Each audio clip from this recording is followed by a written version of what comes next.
Cucu Nabi ada berapa orang? Cucu Nabi. Okey. Automatik Qasim tak ada lah. Ibrahim tak ada. Abdullah tak ada. Zainab.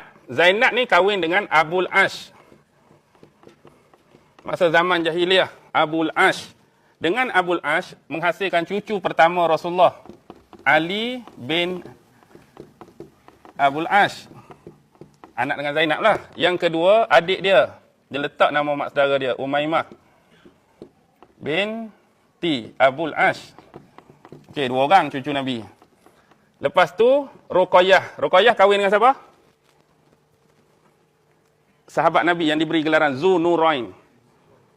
Osman. Sebab Osman kahwin dengan Ruqayyah, kahwin dengan Ummu Kalsum. Dia kahwin dengan Ruqayyah tu, dapat anak. Dia letak nama Abdullah. Abdullah bin Osman. Osman bin Affan lah ni. Masa dengan Ruqayyah. Ruqayyah meninggal, dia kahwin dengan Ummu Kalsum. Kahwin dengan Ummu Kalsum, tak dapat anak, tak dapat zuriat. Jadi 3 cucu Nabi. Tinggallah satu-satunya, Fatimah kahwin dengan Ali. Lalu terciptalah istilah kacik Fatimah dan tongkat Ali. Tak ada kena-mengena pada. Kacik Fatimah Arab pun tak ada, tongkat Ali Arab pun tak ada. Macam mana boleh dikaitkan dengan mereka? Kalau mereka ada kena saman ni. Okey.